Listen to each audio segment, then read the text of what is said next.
السلام علیکم ورحمۃ اللہ وبرکاتہ۔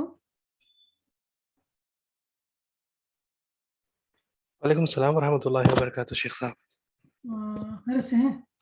جی الحمد للہ شیخ صاحب، اللہ کا شکر ہے۔ آپ خیریت سے شیخ صاحب؟ ہاں الحمد للہ، اللہ کا شکر ہے، اللہ کا احسان ہے۔ طلبہ کیا ابھی کوئی دوسری کلاس چل رہی ہے کیا؟ ابھی آئے نہیں بہت سے طلبہ۔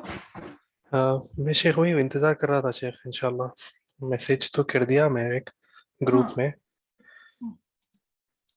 اس لیے کہ ٹائم تو 9 بجے کا ہے نا۔ جی شیخ، جی شیخ۔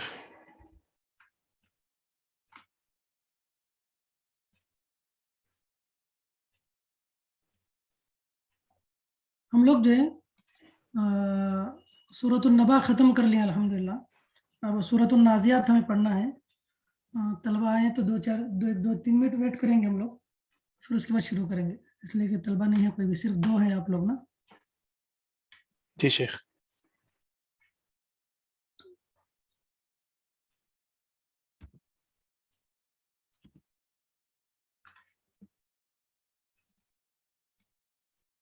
آپ لوگوں کے فائنل ایگزام کب ہیں؟ ابھی اس کی ڈیٹس تو نہیں پتہ ہے شیخ۔ نہیں پتہ کیا؟ نہیں شیخ، یہ والے بیچ کے لیے ڈیٹس نہیں ہے۔ ایسا کیا؟ تو ہر جی بیچ کے الگ الگ ہوتا ہے کیا؟ جی شیخ، ابھی جو دوسرا بیچ جو چل رہا ہے، جس کی ابھی آپ عربی کی کلاس لیے تھے نا، اس کا ہاں، نومبر کے اینڈ میں بتایا کہ اس کا ایگزامس ہوں گے۔ بھی یہ اچھا بیچ کے بھی شاید انشاءاللہ اس کے بعد ہو جائیں گے شاید۔ انشاءاللہ۔ جی آپ کے کون سے مستوی سے سیمسٹر؟ جی شیخ، ابھی ہمارے پاس کتاب التوحید ہو گئی ہے اب۔ تقریباً ہمارے شیخ اشفاق سلفی حفظ اللہ پڑھائے تھے، اچھا اور ابھی یہ سیمسٹر میں شیخ اشفاق سلفی حفظ اللہ ہی ہمیں عقیدۃ الواسطیہ پڑھا رہے ماشاء اللہ، اچھا ہیں، اور فقہ میں ہمارے شیخ ساجد ندوی حفظ اللہ پڑھا رہے ہیں، ماشاء اللہ، اور اچھا جی تفسیر اور سیرت النبی صلی اللہ علیہ وسلم جی آپ پڑھا رہے ہیں ہمیں شیخ۔ اچھا اچھا، سیرت النبی بھی آپ میرے پاس ہی پڑھتے ہیں؟ جی شیخ، کل ہوئی تھی نا شیخ ہماری کلاس۔ اچھا، غزوہ احد والی؟ جی غزوہ احد والی، غزوہ احد سیکنڈ پارٹ 2 جو ہاں، تھا نا، جی جی کل۔ اچھا ماشاء اللہ۔ تو آپ کا سیکنڈ سیمسٹر ہے؟ نہیں شیخ، ہمارا 4تھ سیمسٹر ہے۔ فورتھ سیمسٹر ہے کیا؟ جی جی، اچھا اچھا، حدیث میں کیا پڑھتے ہیں آپ لوگ؟ ہم لوگ بلوغ المرام پڑھتے ہیں شیخ۔ اچھا، شیخ وسیم صاحب پڑھاتے ہیں؟ نہیں یہ شیخ ساجد ندوی حفظ اچھا، اللہ۔ اچھی بات ہے، الحمد یعنی تمام الحمد للہ مواد پڑھ رہے ہیں، جی حدیث، فقہ، سیرت، عقیدہ۔ جی شیخ، جی شیخ الحمد للہ۔ اللہ برکت دے۔ جی تو شیخ، فورتھ 4 سیمسٹر ہیں کیا اس میں؟ جی شیخ 4 سیمسٹر کا تھا، یہ لاسٹ سیمسٹر ہے شاید انشاءاللہ۔ بہرحال اچھا پڑھیں، اور دیکھیے پڑھنے کے بعد جو ہے اصل کام دوسروں تک اس بات کو پہنچانا ہے۔ ہم لوگ اب تک پڑھ لیا الحمدللہ، تو پڑھنے کے بعد کی جو بڑی ذمہ داری ہوتی ہے، بڑی ذمہ داری ہوتی ہے، پڑھنے کے بعد کی ذمہ داری بڑی عظیم ہوتی ہے۔ ہم لوگ اپنی زندگی پر بھی اس کے اثرات دیکھنے چاہیے ہم لوگوں کو، اور دوسروں کو بھی دین کی دعوت پہنچانی چاہیے، ورنہ پھر ہم لوگ یوں ہی پڑھے، کچھ فائدہ اٹھائے لیکن دوسروں کو نہیں پہنچا رہے تو اچھی بات نہیں ہے۔ جتنا بھی ہم لوگ پڑھے ہیں اس کا اثر پہلے ہماری اپنی ذات کے اوپر ہونا چاہیے، اور پھر دوسروں تک جو ہے یہ پیغام اسلام کا ہمیں پہنچانا ہے، ہمارے مسلم بھائیوں کو بھی پہنچانا ہے، اور غیر مسلم بھائیوں تک بھی اسلام کا پیغام پہنچانا ہے، تاکہ وہ لوگ بھی جو ہے جہنم سے بچ سکیں۔ اسلام مسلمانوں میں جو لوگ شرک و بدعت میں، خرافات میں ڈوبے ہوئے ہیں، ان لوگوں تک بھی جو ہے صحیح اسلام پہنچانا ہے انشاءاللہ العزیز۔ انشاءاللہ شیخ، جی شیخ جزاک اللہ خیر۔ جی شیخ، کتنے لوگ ہیں آپ کی بیچ میں طلبہ؟ ہاں شیخ ابھی تو یہ 4تھ سیمسٹر تک ایک 15 سے 20 طلبہ رہ گئے شیخ جو آ رہے ہیں۔ جی جی شیخ، شروعات میں کتنے تھے؟ شروعات میں شیخ بہت بڑی نمبر تھے شیخ، قریب 100 کے اوپر تھے۔ اچھا اچھا، جی کیا ہے، لمبا وقفہ ہے نا، جی اور لوگ شیخ، اپنے مصروفیات میں لگے رہتے ہیں۔ آپ لوگ جو ہے بڑے خوش قسمت لوگ ہیں کہ آخر تک بھی جو آپ لوگ ٹکے ہوئے ہیں، اور اس پیغام کو جو اللہ کے رسول صلی اللہ علیہ وسلم نے صحابہ اکرام تک پہنچایا، اور صحابہ اکرام نے ہم تک پہنچایا بالواسطہ، تو الحمدللہ اس کو اخذ کرنے کے لیے، لینے کے لیے آپ لوگ الحمدللہ